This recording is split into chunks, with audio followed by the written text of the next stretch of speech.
enfants de la patrie. Olá, hoje é o dia 14 de julho, dia da festa nacional, feriado nacional, que comemora a queda da Bastilha. É um evento um pouco sangrento, mas que marcou a história da França. E hoje, 14 de julho, é a principal data do calendário francês, com desfiles em Paris e uma grande comemoração na nação toda, com fogos e artifícios. Então, vive la France e vive la République, e oremos por esse país bonito, grande, maravilhoso, mas que precisa muito de Jesus. E a nossa leitura de hoje, então, é em Romanos capítulo 8, verso 32. Aquele que não poupou seu próprio filho, mas o entregou por todos nós, como não nos dará juntamente com ele e de graça todas as coisas? Ontem eu provoquei um pouco, no dia 3 de julho, os nossos irmãos dizendo: se Deus é contra nós, quem será por nós? Porque a gente viu muito bem que o Deus que tudo fez por nós é a nossa força, é o nosso socorro, é a nossa salvação. E se Deus é por nós, quem será contra nós? Então nem a morte, nem o diabo, nem o mundo podem impedir que os filhos de Deus, que as filhas de Deus possam viver plenamente debaixo da graça de Deus. Então, mas precisamos atentar para o fato de que o mesmo Deus que nos ama, que nos salva, é também um fogo consumidor, é um Deus justo e santo. E devemos, então, temer esse Deus, não no sentido de termos medo, mas de termos temor por esse Deus tão grande que tudo fez por nós. Ou seja, não podemos brincar com as coisas de Deus e nem jogarmos a graça de Deus na lama. A nossa segunda pergunta das 5 perguntas que Paulo vai fazer no final do capítulo 8 de Romanos é esta aqui então. Tá? E nós poderíamos fazer como fizemos ontem, cortar a pergunta no meio e simplesmente dizer: ele nos dará todas as coisas, de graça todas as coisas. Como ele não nos daria de graça todas as coisas, né? Porque é uma pergunta. Mas Deus nos daria, Deus não pode nos dar todas as coisas de graça. Mas essa pergunta é muito interessante quando a gente lê a primeira parte da pergunta, como a gente fez ontem, quando ele diz: aquele que não poupou o seu próprio filho. Aí quando você faz a pergunta, como é que ele não nos daria todas as coisas? Porque se Deus não poupou o seu próprio filho por nós, o que ele não nos daria? Então, em seguida, muitos vão dizer que esse nos daria aqui seria somente as bênçãos espirituais. Eu creio que são principalmente as bênçãos espirituais. A salvação, por exemplo, a justificação pela fé.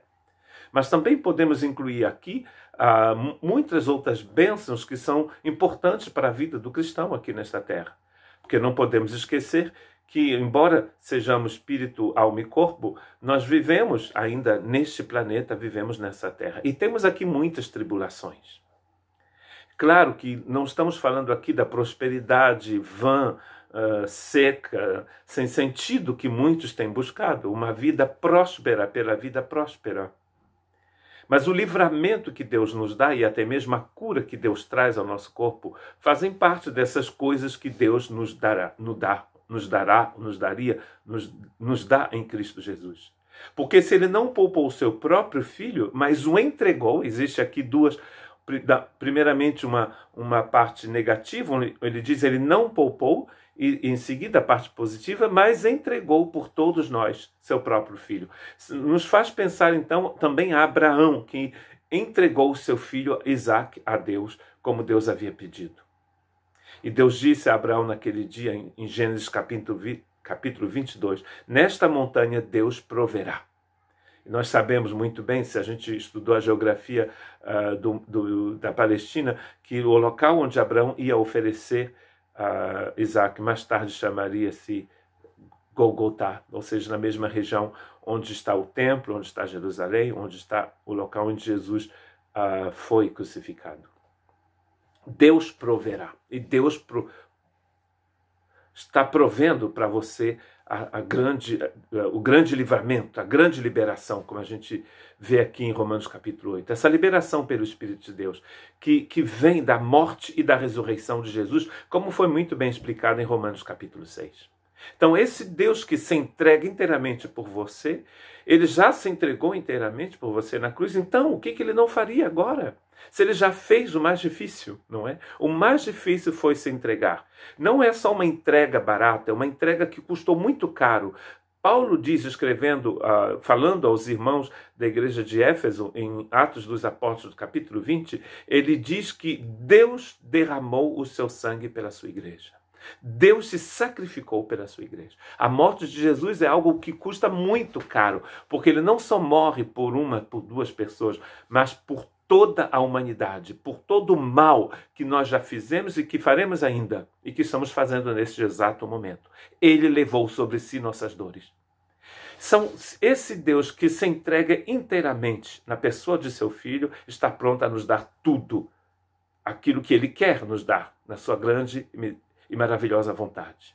Porque nem tudo que a gente pede, Deus vai nos dar, porque senão ele não seria um pai bom. Tem muita coisa que a gente recebe, mas que a gente trabalhou para receber. Tanto coisas interessantes quanto coisas ruins. Mas muitas das bênçãos que nós recebemos vêm de Deus e elas são bênçãos que são agradáveis e que são boas, porque a vontade de Deus é boa, perfeita e agradável. Então, que Deus possa nos encorajar hoje a termos uma palavra super pequena em português, né? Fé, foi em francês, faith em inglês. Todas essas línguas, tudo muito pequeno. Foi, faith, fé. Mas a diferença que essa palavra faz na nossa vida é imensa, porque você toma posse da bênção imensa, maravilhosa que Deus já te deu em Cristo Jesus. A salvação, a liberação pelo Espírito e todas as outras bênçãos maravilhosas que vão vir com essa salvação. Porque Deus não poupou o seu próprio Filho. Então, o que Deus não vai nos dar juntamente com o seu Filho? Juntamente com ele. E o texto aqui em português diz, de graça. Ele nos dará, juntamente com seu Filho, de graça, todas as coisas que você precisa. Que Deus te abençoe.